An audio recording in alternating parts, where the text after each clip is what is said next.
I'm Emma-Louise Coffey and you're welcome to The Dairy Edge, the Teagasc Dairy podcast. We're bringing you the latest information, insights and opinion to improve dairy farm performance.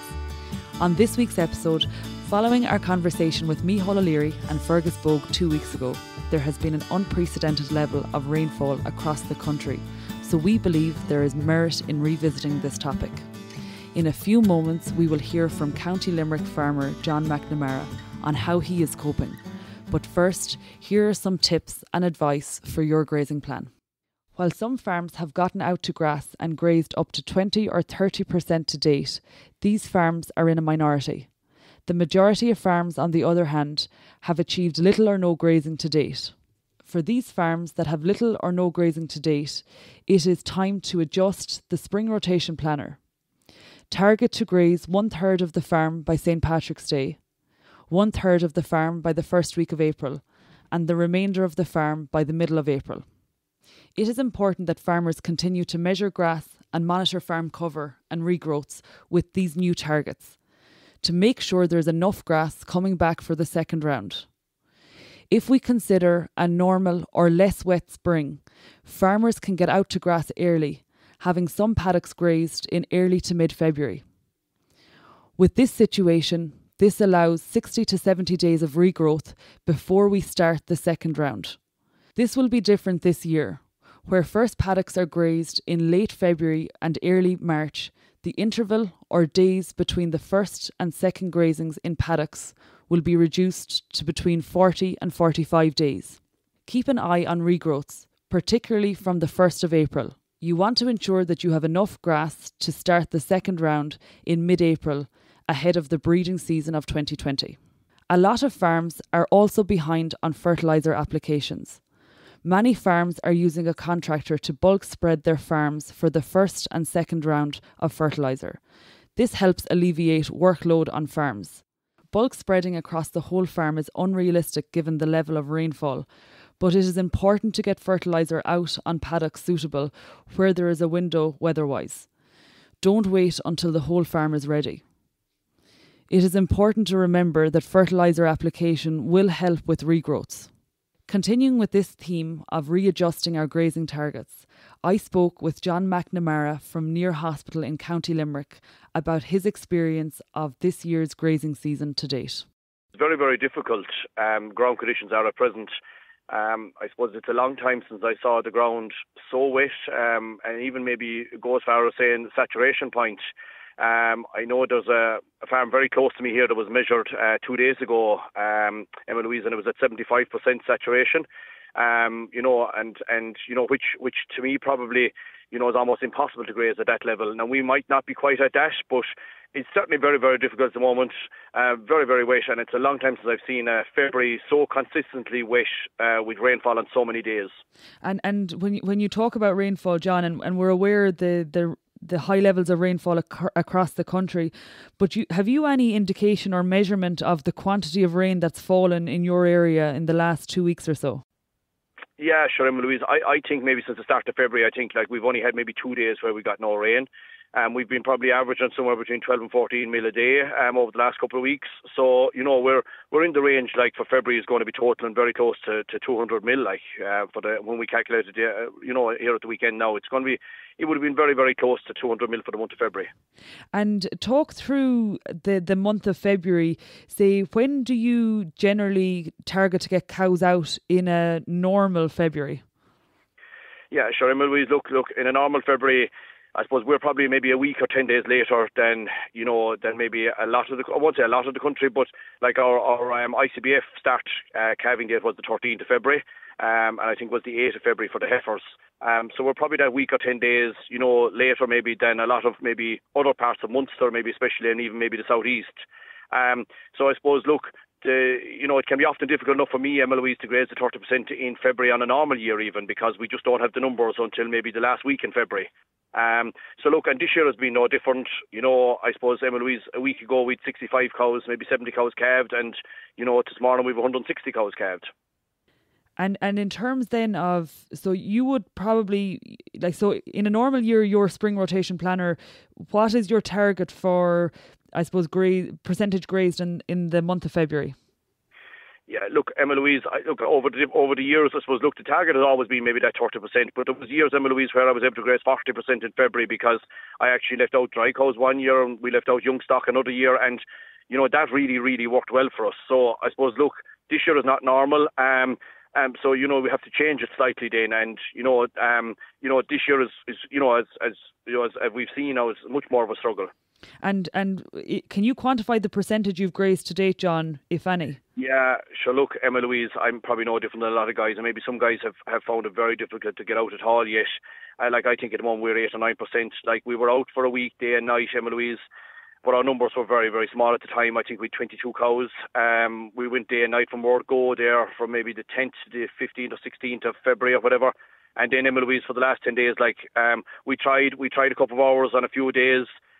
But really, we were giving them the same silage when they went back in. So sometimes, Emma-Louise, you just have to say that you're beat at this.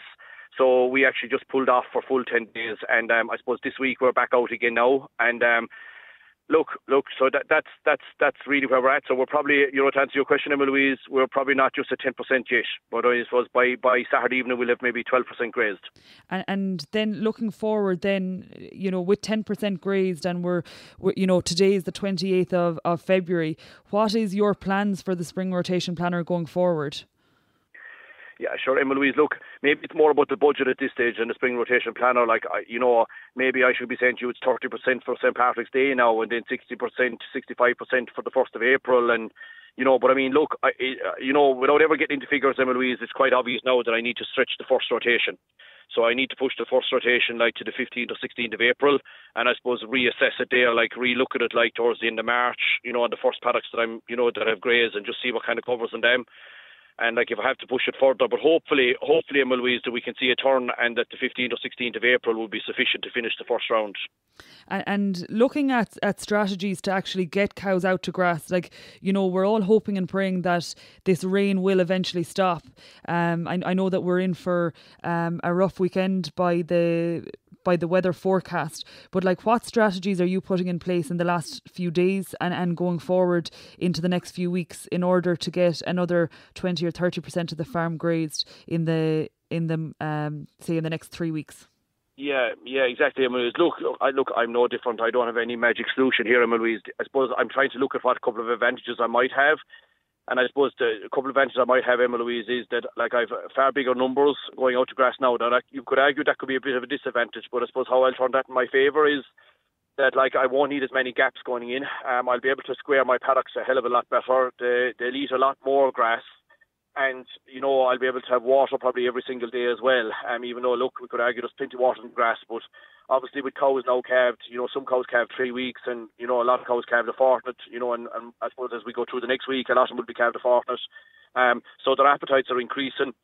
So you could argue maybe, Emma-Louise, that grass is actually probably, if I can get it in the next 2 weeks, it's probably more valuable to me than have been trying over the last 2 weeks. So look, hopefully that will help me going forward, that it'll be a small bit easier on the infrastructure, that the numbers will be there, that I'll be able to get through grass now. And in terms then of the number of grazings per day, are you targeting to get out morning and evening, or just after morning milking? Yeah, sure. No, at the moment, Emma-Louise, I'm doing morning and evening. So what that entails is, depending on the morning, I suppose in the morning we just after having now, it just stopped raining maybe a half an hour ago. So they went out immediately after they just went back into the cubicles after milking, 2 hours, back out at 10:30. We'll be back in. If the day stays fine, Emma-Louise, they maybe, depending on ground conditions, but they probably will be in at 1:30. If we can get away till 2:30, which will be milking time. And basically every cow will be back in the paddock again at 4 o'clock and back in at 7 then tonight. So you have an early milking time. You're getting the cows out to grass early, and you're allowing 3 hours. Essentially, they'll be in by the time it's dark this evening. Yeah, look, that's the way we operated it yesterday evening, Emma-Louise. As I say to you, we're only back at that this week, and we're probably a nice bit behind. But look, that's all we're trying to do now, is just get them into it. And look, it seems to be important at the moment. The cows need to be probably getting some bit of grass in if we can, and look, that's the best we can do. obviously, the other advantage that we might have as well, Emma-Louise, that if we do get a dry day now, it's a longer day, so there's better drying. And I suppose, look, that's why it's important to get out for that even grazing as well, because, you can just get that paddock cleaned off before the rain, maybe again the following day, Yeah. And the final question then, John, just looking to fertiliser, some farms are saying they haven't gotten out with any urea yet onto the farm. What sort of story have you had with fertiliser to date? Yeah, sure. Look, Emma-Louise, January was okay for us. I suppose, look, maybe we're paying a bit in February for the dry weather we got the second half of January. So I suppose, look, 50% of the farm got a half bag urea in sometime the 20th, 22nd of January. So, look, that was the driest part of the farm. I suppose we were able to get slurry out on maybe another 30-35% of the farm as well around that time. And I suppose, look, there's 15% of the farm at the moment, Emma-Louise, that has nothing at all got. It would have been still too wet to travel in January, and it's certainly too wet now. Now, already I can see that that's beginning to go backwards, Emma-Louise. It's certainly going off colour, and I'm probably losing a small bit of grass in that at the moment. But look, it's not a huge percentage of the farm, but certainly even though I only went with 20 units of nitrogen, I think the urea that I used was 40% urea, 40% N.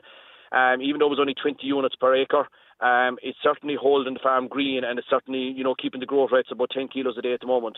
And what's the plan going forward, John? Are there parts of the farm that can travel, in the coming weeks? Are you planning to get out with more nitrogen? Yeah, like Emma-Louise, at the moment, I cannot travel where the cows graze in the last few days. I certainly can't travel after the cows.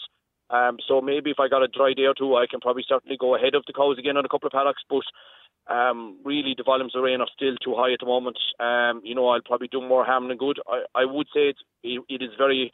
I'm behind a nice bit at the moment on fertiliser and probably even slurry tanks filling up as well to a degree. But I just need another couple of dry days, Emma-Louise, because... it's just at the moment it's not probably possible.